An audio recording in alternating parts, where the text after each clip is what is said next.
Hello साथियों, मैं सतीश एक बार फिर से आपके अपने यूट्यूब चैनल आर्यम अकेडमी में बहुत बहुत स्वागत करता हूं। आज हम सब रीजनिंग स्टार्ट करने जा रहे हैं। रीजनिंग में 5 क्वेश्चन हमने लिए हैं। कितने क्वेश्चन? 5 क्वेश्चन लिए हैं, जिसमें कई टाइप के क्वेश्चन हैं। 5 क्वेश्चन में कई टाइप के क्वेश्चन हैं। पहला क्वेश्चन क्या बोल रहा है,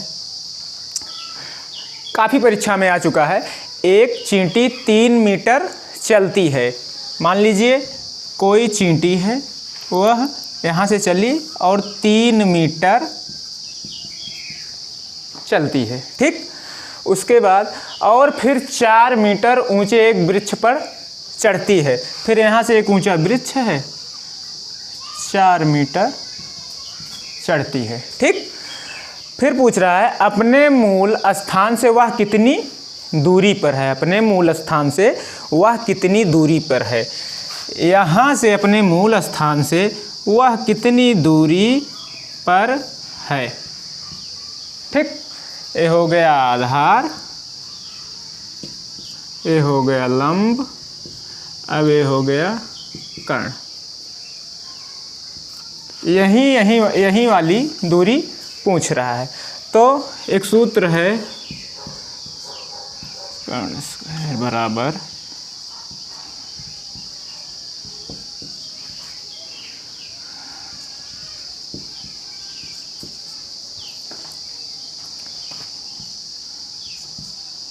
आधार दिया है 3 मीटर,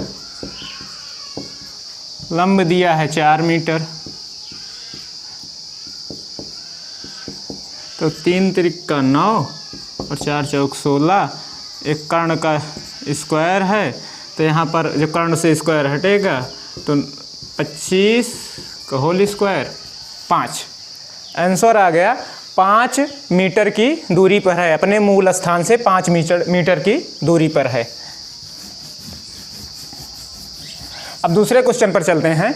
दूसरा क्वेश्चन श्रृंखला से रिलेटिव है। श्रृंखला दी गई है 3, 5, 6, 12। क्वेश्चन मार्क है, यही स्थान को ज्ञात करना है। फिर 24, 26। अब श्रृंखला को देखना पड़ेगा कि गैप कितने कितने का है। सबसे पहले 3 में 2 जोड़ेंगे तो 5 आ रहा है, फिर 5 में 1 आ रहा है, फिर 6 में 6 जोड़ेंगे तो 12 आ रहा है। मतलब श्रृंखला हमारी नहीं बन पा रही है। तो हम एक एक संख्या को छोड़कर देखते हैं। 3 दूना 6, मतलब 2 बार गुणा हुआ 3 में तो 6 आ गया। अब फिर एक संख्या को छोड़कर देखते हैं, 6 दूना 12, मतलब फिर 2 गुणा हो गया।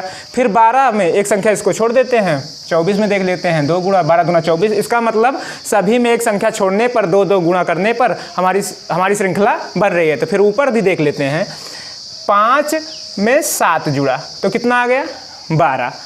फिर 5 में 7 जुड़ा 12। अब इस 12 में 7 जोड़ते हैं, देखिए कितना आता है। 7 जोड़ते हैं तो 12 7 19। यहाँ पर 19 लिख लेते हैं क्वेश्चन मार्क पर। अब 19 में हम 7 जोड़ते हैं, जब 19 में 7 जोड़ेंगे तो 26 आ जाएगा। इसका मतलब है कि नीचे एक संख्या छोड़ करके 2 से गुणा करना है, ऊपर 7 जोड़ देना है, हमारी श्रृंखला बन जाएगी। यहाँ पर 19 आंसर आ गया, ठीक। तीसरा क्वेश्चन हमारा है, फिर बेन आरेख से है। ये क्वेश्चन दिया रहेगा कि बंदर, घोड़ा और बाघ।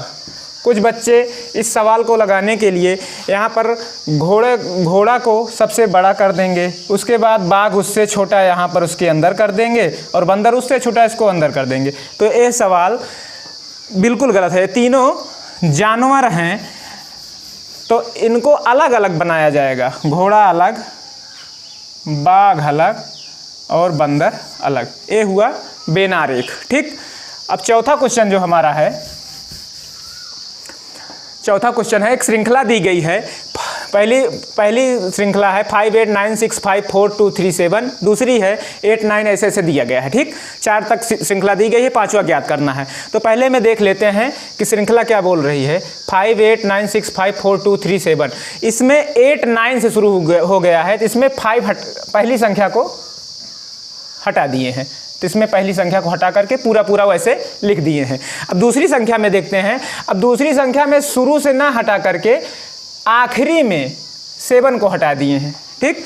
तब 8 9 6 5 4 2 3 कर दिए हैं। यहाँ पर पहली संख्या हटाए थे, यहाँ पर आखिरी संख्या हटा करके इधर लिख दिए हैं। अब फिर इधर यहाँ पर फिर से वही किए हैं कि पहली संख्या हटा दिए हैं, फिर 9 6 5 4 2 3 कर दिए हैं। तो हमको अब लास्ट में आखिरी संख्या हटा देना है, तो 9 6 5 4 2 ये हो गया हमारा आंसर। अब आखिरी सवाल है जो कि बहुत ही महत्वपूर्ण सवाल है, कैलेंडर से संबंधित है, काफ़ी बार पूछा जा चुका है।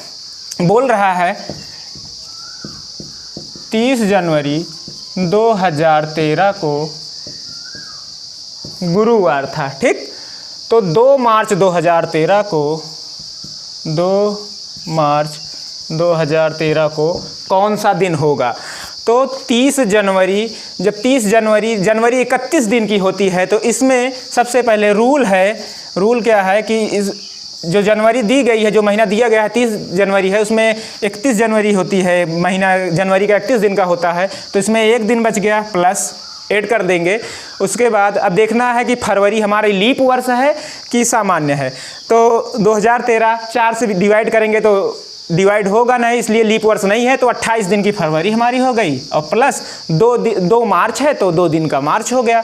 और प्लस 7 से 7 इसलिए डिवाइड कर रहे हैं कि एक सप्ताह में 7 दिन होते हैं। तो 28 2 30 1 31 बटा 7, 7 से डिवाइड करेंगे 7 चौक 28, शेष कितना बच गया? 29 30 31, 3 शेष हो गया। जब 3 शेष बचा तो जो दिया गया था 30 जनवरी 2013 को गुरुवार है, तो उसी गुरुवार में 3 शेष जोड़ देंगे। तो गुरुवार के बाद 3 शुक्रवार, शनिवार और रविवार, हमारा आंसर रविवार आ जाएगा। तो 2 मार्च 2013 को रविवार था। तो आज हमने ये 5 टाइप के क्वेश्चन लिए थे, काफ़ी महत्वपूर्ण क्वेश्चन हैं। अधिकतर परीक्षाओं में इसी तरह के क्वेश्चन पूछे जाते हैं, बच्चे भ्रमित हो जाते हैं। इसको ध्यान से देखिएगा, पढ़िएगा और लगाने की पूरी कोशिश कीजिएगा। आपको हमारा वीडियो कैसा लग रहा है, लाइक कीजिए, हमारे चैनल को सब्सक्राइब कीजिए। धन्यवाद।